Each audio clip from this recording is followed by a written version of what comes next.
The following podcast features people who disagree. They will argue. They will fight. They will be firm in their opinions and beliefs. But they won't hate each other, which is pretty much the way it ought to be.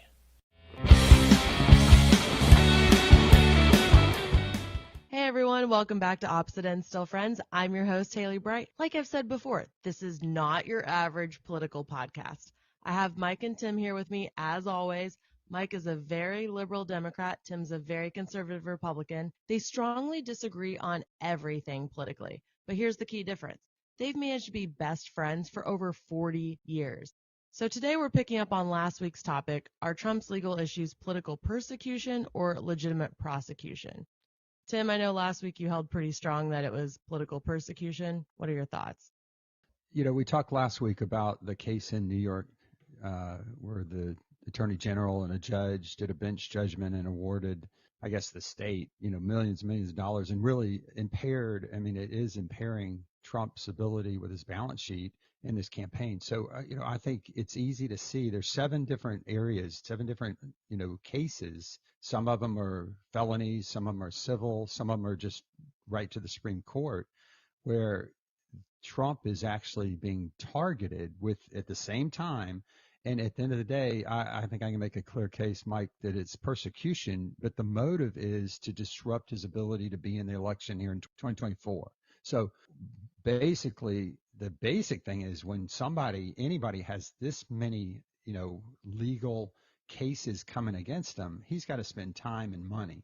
You have awards. He's already got 2 that are hundreds of millions of dollars that he's going to appeal, of course, but he's got to do things with his assets to even get in that position.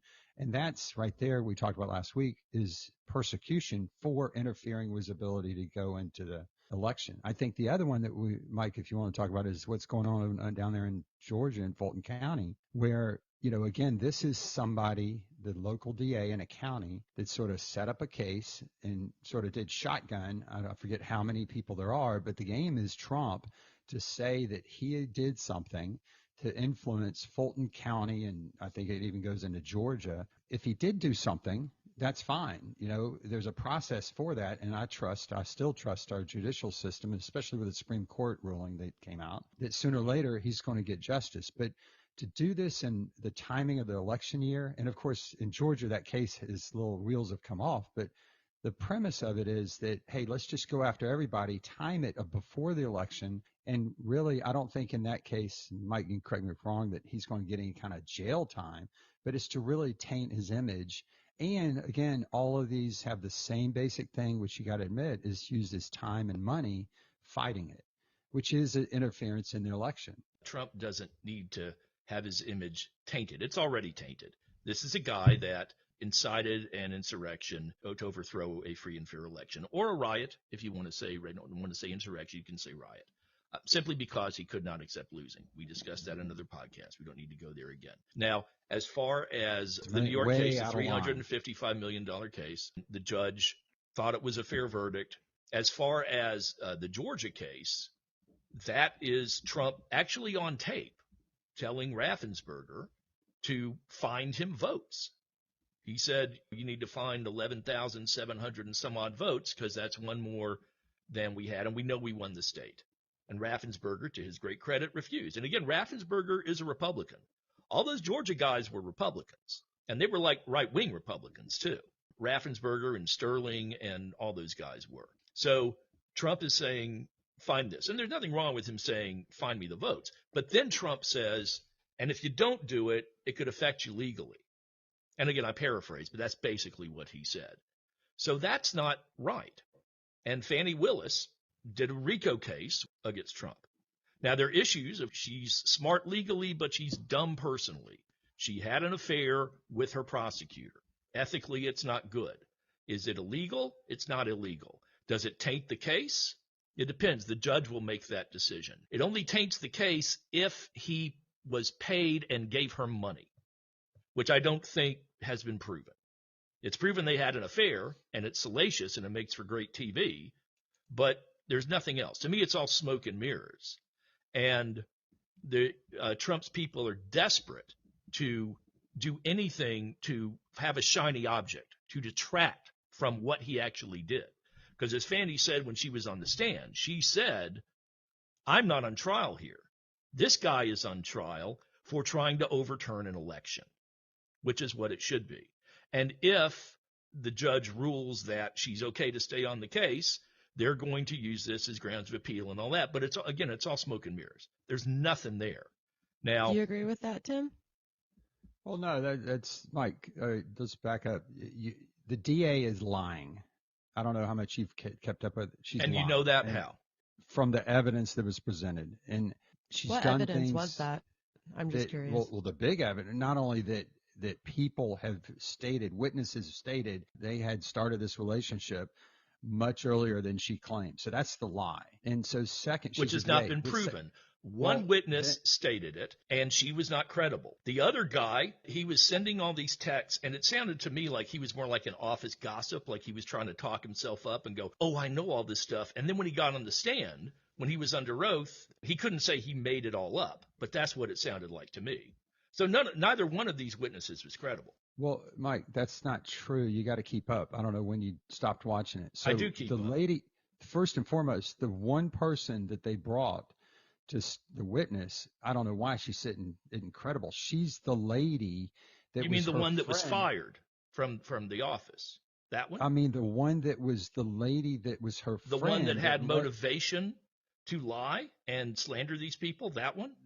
No, the one that was her friend that allowed her to move into her condo. Yes, that's the one I'm talking about. Where all this happened. That's number one. Number two is the other person that came out, and it's, really he's got some issues too because he's a lawyer, is that there's clear evidence he's texting the attorney saying, yeah, he's the one that actually did it when he admitted that they had this.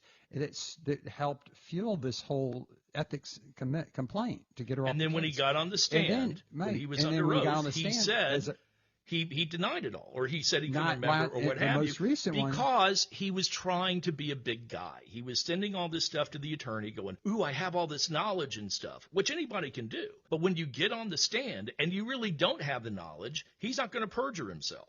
And that's why he him-hauled. And then, Mike, the other evidence you do forget is the cell phone data. You've seen that. Thousands of texts and phone calls that are pinging in right around the vicinity in the middle of the night. So, I mean, that's the judge, as you said, that's his job. And of course, we've seen judges. You mentioned the judge in New York, and that's we're getting back to our topic. When you think of a judge that says, "I see the evidence, but I'm going to go and look a little different," and hey, you know what? You can appeal it. It's a judge. This can't be appealed. In Georgia, this isn't going to be appealed like New York, which wastes time and money and impacts Trump's ability to run an election. But this is. The Fulton County has now decided to take up ethics complaints, and that doesn't even get to the bar. Of course they have, because they want to do anything they can to get rid of Fonnie Willis. Of course they have. Was it smart move to have an affair with the guy? Of course not. But also, here's the main thing. Does this make what Trump did go away? Does this make what he did a good thing? No. What he did was bad. What he did was a crime. He tried to overturn an election in Georgia. We have it on tape. I don't know what else more you need. Here's what you need, and please hear me. We're talking about ethics of a DA. Ethics. Okay, you can say she made a mistake. That's true. Hey, she shouldn't have had an affair. That's true. Ethics. The degree of integrity of our judicial system, I hope, is important, right? So when you have a DA that is lying consistently under oath, and the new evidence that I read you do not know she's lying. You can assume she's lying, but you do not know. Well, again, to prove lying, you have to look at all the evidence which I just laid out. And I know you use the word desperate. You're desperate to go back to the rhetoric that, hey, she made a mistake and Trump did something wrong. But here's the reality that you got to hear me. Well, Trump did something wrong, and she did make a mistake. Both of those things are true. Hold on. Well, you should be a DA then, because the situation that I've read too is that it's most likely that she's not only going to get thrown off this case as a DA, she's going to have county ethics issues, which means she'll probably be fired, and then she probably will be disbarred. So just go with me. That's judicial justice for ethics issues. It's not the simple rhetoric or narrative that you're saying, well, she made something wrong, doesn't do So anything. she's not going to get thrown off this case. I believe she will be reprimanded. I believe the bar will go after her. I believe the Georgia thing they put into motion where they can go after DAs are going to go after her with both guns blazing. I have no doubt about that. But she's not going to get thrown off the case. Well, we'll definitely be able to test that evidence, that truth. So go with me now, because it's bad. And I think the judge, from his last comments, he's got a couple of weeks, and he's got some personal, politics to deal with, because he's running for re-election. And I've read about this, and this is what's interesting in the judicial system where they're elected, is he's got to time this, and right now he's unopposed, right? So he's going to come out. I read this. It's very interesting, and this is part of the strategies, is that he's going to go out and kick her off after nobody can go against him, because that's important when he wants a job, and he doesn't want to come out and then all of a sudden somebody come against him. But here, come back to my point: election interference, or persecution. If she does get thrown off, which I think blatantly she should, and she will then have more justice for her lying and her unethical disclosure issues. Now the issue, Mike, is somebody's got to pick that up. The DA's gone. Okay, the next DA in Fulton County is probably not, and they've already started to ask to move it out of the county. You should be aware. So that's where the judicial system. Oh yeah, I have no doubt if she's off, really nobody's going to pick this up. So first off, it would go to the Lawyers Association. They would assign somebody for it. Nobody wants to do that. Nobody wants the threats that she got. And Trump will skate, as he's been doing his entire life. That's the whole point of this anyway, is to get him to avoid penalty, is to get him to avoid an actual prosecution. So, Mike, stick with me and look at the picture. You've had a DA that has ethical issues. That opens a door. You've got to realize, as an American, if she's got ethical issues at this level, she could be influenced by somebody to bring this case against Trump politically. And that's the evidence that is yet to be presented, which I've read, and they've had motions where they're trying to get, and they have information about coordination between the White House and the Fulton County DA. If that came out and nobody wants to pick it up, let's say, nobody in their right mind should, because it's an election year. Wait, you can wait till next year and do it in Coffee County. Jim, you keep saying wait. Question. Do you really think if Trump is reelected, any of these are ever going to see the light of day ever again? Do you really think if he's reelected, he's going to go, hey, let's just go ahead and try me again? Do you really honestly think that would occur? Mike, you're saying my point differently. You didn't let me finish. When you're standing next to me looking at this, coordination with the White House, nobody wants to pick up ethics. You've got to start to be like, maybe they're just going after him. Oh, wait, why? Because they want to interfere in the election. Or maybe he did something wrong. Open your eyes. Did you hear the tape? Did you hear him on tape? I see nothing wrong. That's a political conversation between Republicans. Really, you see nothing wrong. Let me just ask you. Hold on. Let me ask you a question. You see nothing wrong. Mike, why don't you go, and then let's let Tim go. Let's say that was Hillary saying the exact same thing, or Biden saying the exact same thing. Would you still see nothing wrong with that? Yes. But I'm telling you, that's the starting point. And again, this case isn't about that. This case is broad. This is coordinated between a county and a bail bondsman. And to be honest, the person that she should never, I think she's realized, the person that is bringing these details about her was a person she, in hindsight, should have said, oh, I should have never brought that guy in, because he's going to figure out a lot of stuff. And that's a person that was a political advisor. And the thing is, you step back and sit with me where I'm looking at this with ethics, with coordination, with all this other stuff, and then you throw in Trump's recording with the Secretary of State. You got to be kidding me. And Mike, here, let's move to the next situation. And I'm going to do it this way. Wait. You say the recording with the Secretary of State? You got to be kidding me. What do you mean? You don't believe that recording?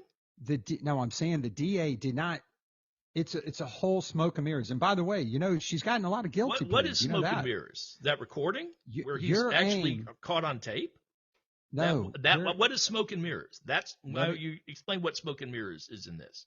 because I'm using term you used earlier. I'm saying that if you're sitting here and not with me saying it's Trump, it's call, he did something wrong. That's not what has happened in the courtroom. This is a broad conspiracy she's alleging with a dozen people, and she's gotten guilty pleas already. You know that, and it's to set up this broad She's gotten thing guilty that at the end pleas, of the and she's day, gotten people that flipped. If people weren't guilty, well, there would be no one to flip. Well, you got to look closer, Mike, and this is where I always encourage you in our discussion, and just personally, you got to look a little closer because those are not guilty pleas. They are not anything that goes on their record as guilty, and I'll send you evidence of that. These are pleas that she got that do not stick. That nobody's going to have it on their record, okay? They have no consequences, but they are guilty in the way she manipulated the system, which is, that's what DAs do. Don't get me wrong. Good DAs. But this has ethics. This has a setup. And again, I wish you were right, where the whole case is about Trump and a phone call, and then we bring that to justice or not. But that's not the case. There is no case in that alone. It's got to be a broad conspiracy down to some rural county. Well, no, it's a in RICO. To people. Wait, no, but they're disconnected situations that this DA, with coordination with the White House, with their ethics issues that she's brought and try to connect. And at the end of the day, let's move on.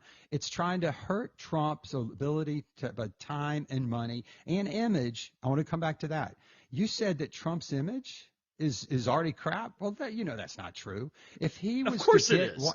Well, Mike. Well, put it this way. For people that are not MAGA, his image is crap. That's probably why he'll lose in a general. Well, we can only hope. But of course, the guy is a liar. The guy is a cheat. The guy says insane stuff. He's a racist. I mean, I can go on and on. He's an adulterer. What I find, just as a quick aside, what I find fascinating with your party, the Republican Party, the MAGA Party, what have you, of God and family, has as their leader a guy who slept with a porn star while his wife was pregnant. That is mind-blowing to me. Anyway, I digress. Well, again, and you do digress because you're desperate. I'm going to come back if I can finish. The people. I'm not desperate. Well, you're digressing into something that he says doesn't happen. So I don't know. You can debate and no one else has denied. That's not a topic. But no, you're right. If he said it didn't happen, I'm sure it didn't, because the guy's completely truthful all the time. His image does matter in a different dimension that the Democrat Party and these DAs are trying to taint. And here it is. It's the independent voter.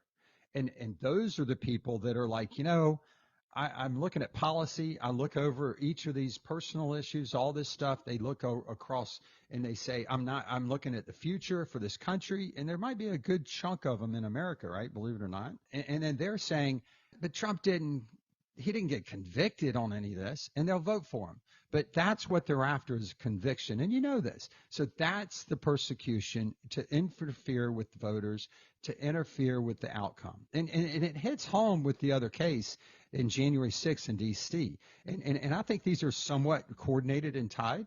I don't think I can give you evidence. Maybe it'll come out if they ever get this thing back on track, which I don't think they will.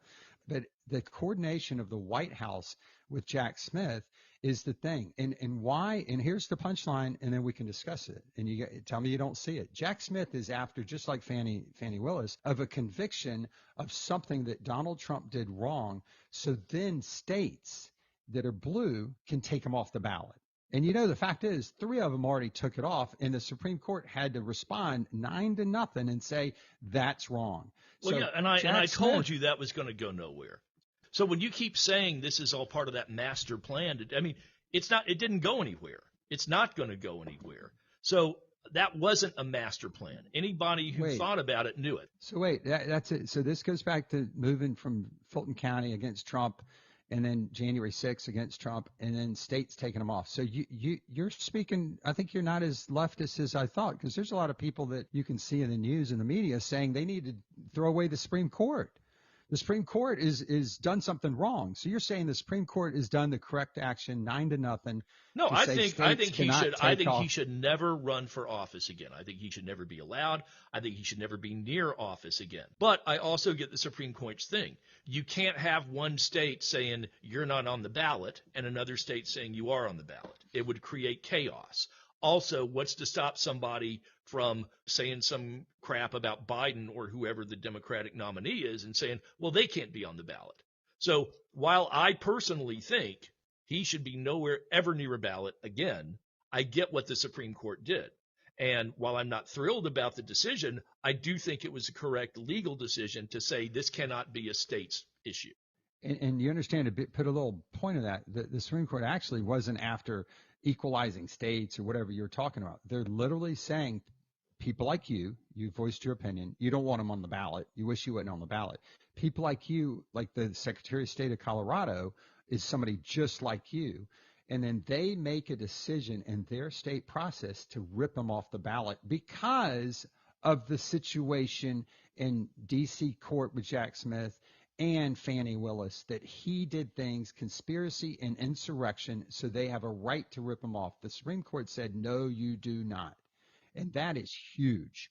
That is monstrous because that foils everything. If I'm right, and I'm making the case that I'm right, that all of these cases are timed, strategically coordinated, civil, criminal, state, county, federal, all to get the picture where somebody can take him off the ballot and tarnish his image and hurt him in his pocketbook and hurt him with his time in a campaign season. But if all of a sudden the Supreme Court did what they did and said, well, sorry, the end game of taking them off the ballot of these people like you is unconstitutional, that is huge. Changes everything. And this, well, Mike, first off, they didn't even say it was necessarily unconstitutional. They said that it's not a state's thing. States can't do it individually. Now, they also overstepped a bit and basically are going to allow anybody who's ever had an insurrection to run for office, which I disagree with. But as far as these things all being set up and all that stuff, again, the timing is the timing. Remember, Smith tried to have the Supreme Court or rule on immunity and all that stuff back in, I think it was December. But now the Supreme Court has taken up the immunity thing, and they're not going to hear oral arguments about it until April, which if you hear the arguments that Trump has made for immunity, it's insane. So I don't think there's any way they're going to grant that. They won't render a verdict probably until the end of June. And then that's going to push everything up right in the election. But then nothing will happen because then they'll say, well, it's the election, so none of these things can go forward. So this is all basically to slow walk these cases. So if Trump is elected president, he will make them all go away. They will never see the light of day. And all the crimes that he did and all the election interference and all that stuff, which if you think he's going to stop, he's not. That's the thing about dictators. They get a little taste, they don't stop. They just go on and on and on. These are all being slow walked. Cannon in Florida is slow walking it. The one that's just going on full speed because it's a state's case is the Stormy Daniels case. While it's not a strong case, I've heard legal people say there is some strength there. To me, the best case we've got is the Florida documents case. I don't see any way you skate that. But at any rate, these are all going to be slow walked and they'll never see the light of day if Trump is reelected. We can get to the docs case, but let's come back. First, you do see everything you're saying is constitutional at the Supreme Court, and they applied 9-0. And I can't believe anybody in this country, even you, buddy, I really love you, buddy, but you say, I don't approve it. You got to see the constitutional basis of the Supreme Court 9-0, and it's correcting something that is definitely interfering with Trump's campaign and election. But come back to the slow walk. What's wrong in our judicial system with, as you called it, slow walk? Let's take our time. Let's look at things. Let's do filings. I have lawyers. What's wrong with that? Because the immunity case was decided by the court.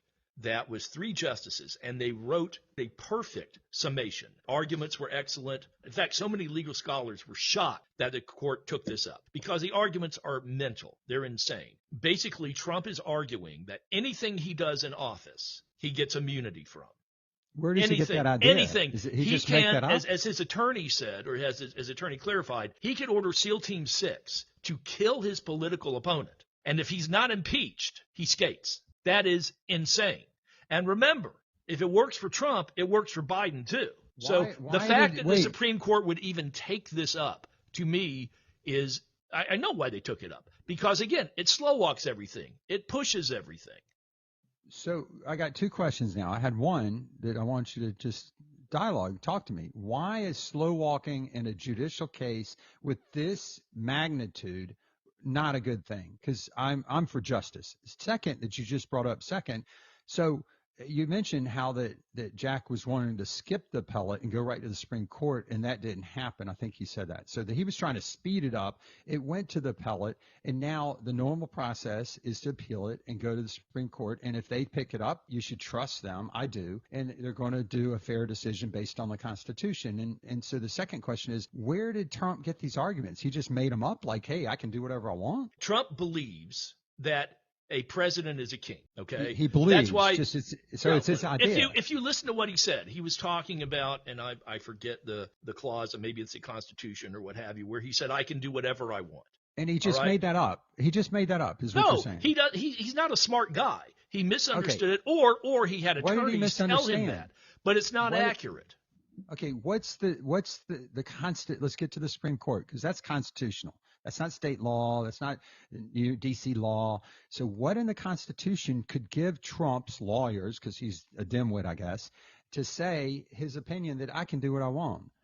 Where does that come from? Was it Article 2, I want to say? I forget. It's an article, and it's something in the Constitution that says the president of the United States is not open to lawsuits of what he does in office. And this is where the lawyers get it. And you got to slow down and see, and it gets confusing. I mean, maybe this is a good case to go to the Supreme Court, maybe, because the Constitution says he's protected. And there's a valid reason, right? Because nobody can come start suing and disrupting the government. But the recourse is, of course, we know, impeachment, which Trump got impeached over January 6th in January of 2021, and it never got to the Senate as far as I recall. So that was when he got alleged, indicted, quote, and convicted, quote, and free.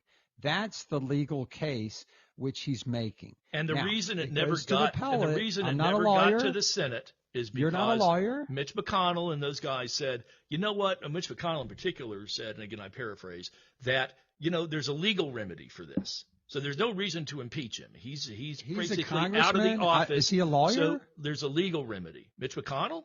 I don't know. Maybe he was a lawyer. I don't think know. so. Well, I mean, we're getting into legal, and all I'm trying to make the case, Mike, is that this is clearly election interference by Jack Smith. I think I can make you hear that. They've now got a big hole in that because insurrection to take him off the ballot. That's why do you want to pursue this? Well, I want to hurry up and taint his image, use his money, and use his time. No, That's he wanted to have it reason. over. He wanted to have it over well before the election, right? So it wouldn't interfere in the election. That's the thing. That's why he wanted it to move flag fast. on the play. Flag on the play. Let's regroup on this. Well, no, of course, Tim. That's why he wanted it to move fast. So it would be done. Remember, people don't have long memories, all right? Mike. So it would be done. It'd be done by February. Flag on the play. And then it's done. And then people would know. Because here's the thing. Okay, if Trump committed crimes. Let's give Mike 1 second, and then we'll give Tim a second. All right. So, Mike, go ahead. If Trump committed crimes, should people know that before they vote? Yes or no? If the judicial process is 100% complete, absolutely. If it's 50% complete and then appeals, absolutely not, because the justice system is not complete. So that's part of the game. But again, that's why he wanted to move this fast. That's why he wanted to get a ruling on this. To interfere in the election. No, he wanted it over early enough to where it would be done, all done before the election. Mike, let me spell it out. Jack Smith didn't care about being done. He cared about getting Trump's case in front of a very favorable D.C. court and getting a conviction that was going to be appealed, spending his time and his money in the 2024 election cycle completely. And yes, he wanted to get it done. The irony is that he was supposed to start the trial on the day the Supreme Court put a hole in the trial. You got to compute that. But now you're saying that Trump slow walking is a bad thing. No, wake up. Slow walking is a good thing. It's letting these truths play out, showing how this is all coordinated, all combined No, to it's not a impact good them. thing, Tim, because again, it's being pushed and pushed and pushed. But let me go back to one thing that you were talking about. So we're talking about Article 2 or whatever. So do you think that the president has the right to have his political opponent killed and not suffer any consequences for that? Of course not, Mike. That's absurdity. But that's what Trump's people are arguing. That's what the part of the whole immunity claim is. That's an example that they used, or that's an example the judge gave them, and then they agreed with that. So that's what immunity to them is. He can do anything he wants in office, anything. He can do any horrible thing he wants. And if he's not impeached, which if he has a Senate and a House, he wouldn't be impeached, he doesn't suffer any consequences for it. Do you think that is right? If it's constitutional and the Supreme Court voices that opinion, it is right. And that's how you decide it's right or wrong. Do I understand constitutional law? Of course not. Do I understand that the prejudiced judge is presenting an absurdity to make a point, to put the defense, whatever it is, in a situation of, hey, gotcha, that's not good. But it's constitutional, Mike, and you should let it take its time and play out. And that is the reason I think you just made me clear, and probably all the listeners, why the U.S. Supreme Court has taken this up. Because we can argue about the Supreme Court. They're obviously let them decide. They're obviously compromised to a degree. Certainly with Clarence Thomas on there, whose wife was instrumental in trying to overthrow the election. He should recuse himself from any case dealing with Trump or the election. So there's that. So we can argue about the Supreme Court being compromised. We can argue about Trump appointing Kavanaugh and Gorsuch and Comey Barrett. That's a different podcast. I believe personally the Supreme Court is compromised. But I will say that I do agree with the decision they made about the states. But everything else, this slow walking and all this, I do believe it's because they are compromised and they're trying to help Trump out. And it doesn't make sense because there is facts that Jack was trying to speed it up to impact the election. Now it should be fair, just like with the Supreme Court ruling with the states. It should be fair, let it and accept. So let me ask you this. If he's trying to speed it up and get it over with, how does that impact the election? If he's guilty, yes, that does impact the election.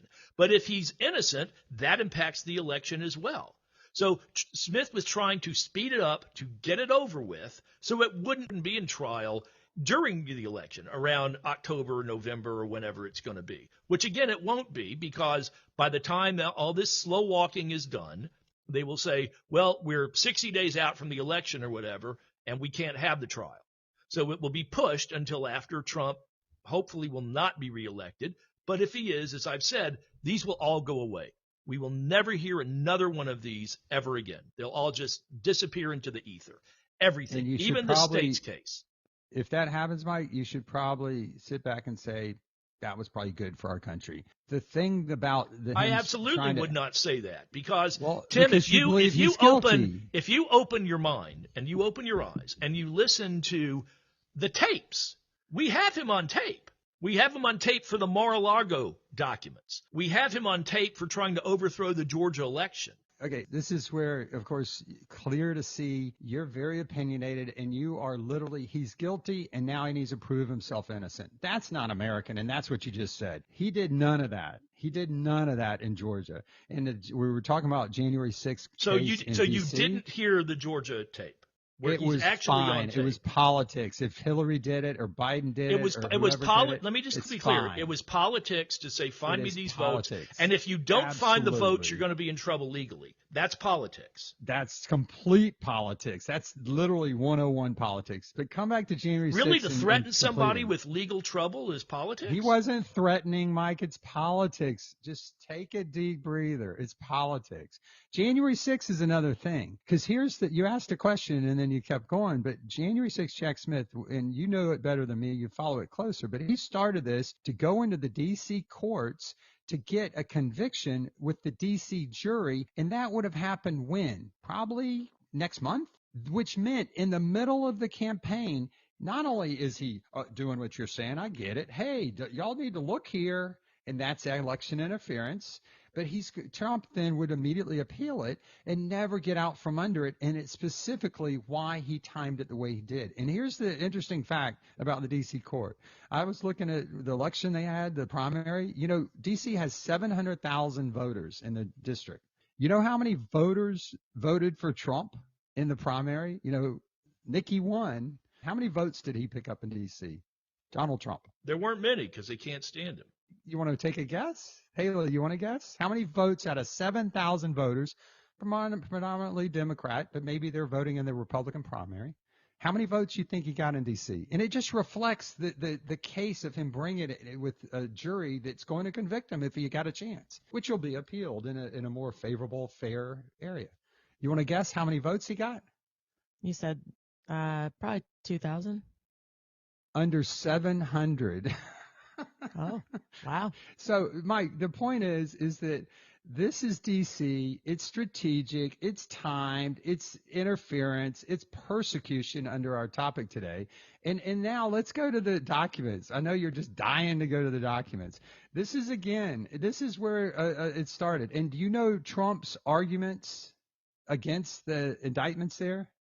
Yeah, the Presidential Records Act. That's his argument. Well, that's one. He's saying I was president, and that's a court needs to decide. You can form your opinion, and I'll just tell you a court needs to decide the facts, and it should, and it can be appealed, and maybe I doubt it'll go to the Supreme Court. But what's his other before we move on, let me just sum up my opinion on the Georgia thing. You said it yours. I'm going to give you mine. I think it's perfectly clear to anyone, if you look at the tape, if you read the transcript, he tried to get Raffensperger to overthrow the election, to get him more votes. And he said, if you don't do it, it could be bad for you legally. Again, I'm paraphrasing, but that's basically what he said.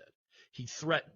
Because remember, like I've said in a previous podcast, Trump tried all these different things. He tried threats to get the election overturned, and they didn't work. And this was a threat. He also threatened people, I think it was, I want to say in Michigan or Wisconsin, I forget. But he threatened other people as well. So he tried that. It didn't work.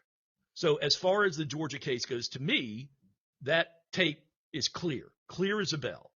If you look at it in an analytical way, if you look at it in an open-minded way. So as far as the whole Fannie thing with sleeping with the prosecutor and all that, yeah, ethically it's not great. But I don't know that it's not wrong. It's not illegal to do that. It's indicative. It's indicative. But again, did Trump commit the crime or didn't he? If he committed the crime, then it doesn't matter. But again, Tim, you summed up. I'm summing up now, and then I just want to. I'm just going to say what I say, and then we'll move on to the documents case. All right. Well, but just one thing. Understand this. I did mention this, and I don't want you to overlook it. That the DA Fannie didn't just bring an indictment against Donald Trump over the phone call. It's a complicated web. Yes, it's a RICO case. And at the RICO case, you go after the head of the mob family and then everybody down. That's why there were 18 people. That's the statute she used. That's why there were 18 people on this case. Because Trump was in charge of it all. Trump was the head guy. And he was the guy that, and people told him stuff and all this, but he was the guy that approved everything. He was the guy that tried to overthrow the election, and then everybody else were just his minions doing what have you. But anyway, let's move on. Let me say one thing, Mike, and we'll see what happens. So this is my prediction. I think she'll get thrown off, and I hope, to your point, I'll go with your point. The DA, if the DA picks it up, I hope that next DA and wherever it is in Georgia only goes after legally, criminally, whatever you want to call it, against that phone call. Drop everything else and just focus on that, because that's your point. And I wish they would do it, but I don't think they're going to do it because there's nothing there. But I wish they would. And then let's put it to the courts to decide, was this phone call something? And again, he probably has presidential immunity under the constitutional, and that's probably why they don't go after him, because he can't be convicted. But well, first off, this wouldn't apply to that because this is a state's case. It's not a federal case. I do not think Fannie will be thrown off the case. I think she will be reprimanded for sure. I think the Georgia bar is going to go after her full bore. Absolutely. But I don't think she's going to be thrown off the case. I think probably it'd be best if she resigned. But then if she does, that throws everything into disarray as well. So as far as just going on the phone call, I'm fine with that too if somebody else picks it up. But I think that if she is off of this, nobody else is going to pick it up. That's why they're doing all this. Anyway, now let's move on to Mar-a-Lago. Yeah, and so the one is about Presidential Records Act, as I'm sure you dug in, and the court should decide that. I think you agree. You can already say he's a bad guy and all this, but do you know Trump's lawyer's secondary response to the indictments? It's called selective prosecution. Yes. Very similar to persecution and election interference, but it's Right. saying it's selective prosecution. And that's a legal term meaning something pretty clear. And I think we should talk about it because you got to say, we can absolutely that's talk a about it. situation. First, and my goal is, Mike, here's the thing. I want you to agree, at least on this case, that the court should decide that. I hope you don't form your negative opinion against Trump with your TDS and all that and say, no, that's stupid. Just say, hey, they got a case. Trump's lawyers got a case, and let's take it to the judge. well, the problem I have with the judge is she was appointed by Trump, and everything that she has done has been to slow walk this case. Any open-minded legal expert will tell you that. As far as the Presidential Records Act goes, it says presidential records automatically transfer into the legal custody of the archivist as soon as the president leaves office. Now, as far as you're talking about selective prosecution, I know you're going to talk about Biden or what have you. The difference in that is Biden gave his stuff back willingly. Trump hid it for some reason, and you can, analyze psychological reasons or what have you. Trump was supposed to give the records back, and he didn't. He gave some of them back, but he didn't give all of them back. And then they said, well, we need more of these. He gave them back, and then he didn't give them back. And I've heard people say he probably still wanted to believe he was still president and he had the rights to these. But he didn't. They were all supposed to be given back. So the ones he gave back is no issue. If he'd given all back, it wouldn't have been an issue. It's the one that he kept, the ones that he hoarded. And again, for whatever reason it was, that's what he did. And that's why he's in trouble on this thing. It makes no sense for him to hang on to these, just none at all. So I'm making a little table because I think this is helpful. You laying it out like that, Mike? So Trump was president. Let's do the comparison. Biden was never president when all this happened, when he kept them. Okay. So Trump, you're saying hid them. I think he put them in his Mar-a-Lago, very secure, Secret Service. I think those are the facts. They were, I think, in a bathroom. He put him in a storage room by his pool, and then he put him in his bathroom. Right. Did you see the photos of the documents stacked in the shower, for crying out loud? Time out. He also put them on his stage at Mar-a-Lago. So time out. I'm making my chart to do this, comparative analysis, because I think we've got to at least agree this is at least something a judge needs to look at. And there's a case made for selective prosecution, which is persecution. That's really what it is. So the bathroom, it's not Trump's bathroom. I mean, this is Mar-a-Lago. I think there's like 48 bathrooms. He put it in a secure bathroom. He put it everywhere he put it. It was secure. A secure bathroom? What are you talking? Yes. In other words, it's a room that it was a bathroom, Tim. Have you ever tried to open a bathroom door? Not at Mar-a-Lago. It's not a secure bathroom. The bathroom didn't have a padlock. It is at Mar-a-Lago. What did they say made it a secure bathroom? I've never heard of such a thing. What I'm saying is this is a vast compound, and he put it places that were locked and they were secure in the sense that they're in Mar-a-Lago. That's all I'm trying to say. Now let's compare Joe Biden and how secure he kept his. You did read her report, I hope, because this is very important, and I don't think the public or the media is ever going to read it because, and as it goes to election interference, it's the same thing. They quickly got out and tagged onto the memory issue, which we need to talk about, but they didn't get into the rest of the stuff. Biden had documents as vice president. He had documents from senator, but he had the main ones were as his vice president. He had them boxed up, boxes. His executive assistant, who was unnamed, by the way, they didn't name her. She boxed them up and moved them to storage. And then after Joe Biden got out of vice president, this is in there. It's a very good read. It's a good movie. Joe Biden decided, I'm going to write a book. And it was because his son died, and that's just a horrible story. And the book evidently is really good, highly rated. It talks about grief, and it sounds like a great book. But he had a ghostwriter to write the book. He rented a house in Northern Virginia, And he then moved them, his executive administrator moved these documents classified to this house so he could meet with this ghostwriter and share certain documents because he didn't know where the book was going to go. It became more of a personal book than political. But he shared documents, classified documents, with this ghostwriter. You do know that. You know what happened to him from there? They got moved to the Biden Penn Center.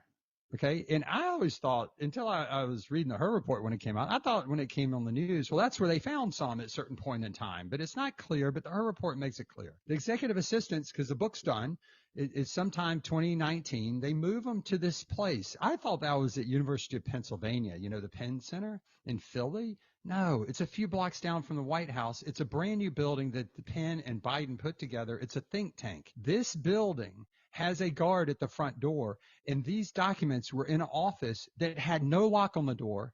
And students, and it's in the Her report, students came, he found this out, students from UPenn would come down on Friday to take classes in the Biden Penn Center and had open access to these boxes.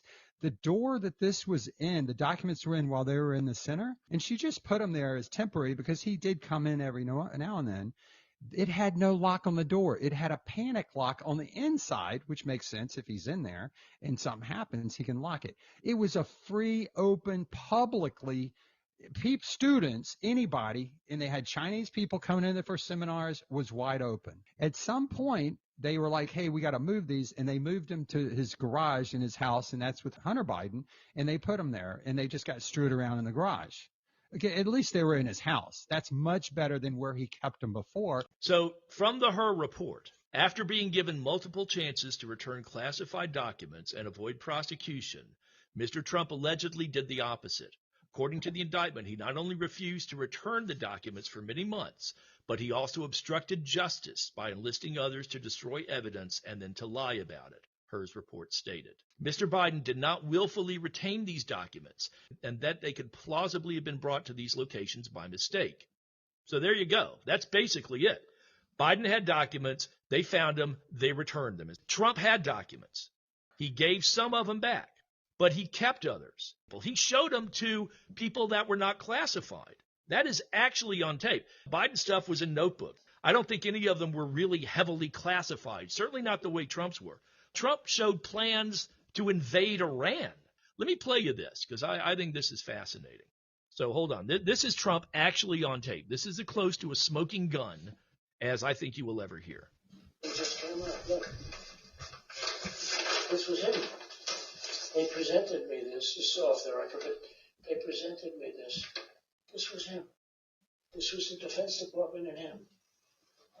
We looked at him. This was him. This wasn't done by me. This was him. All sorts of stuff. Pages long.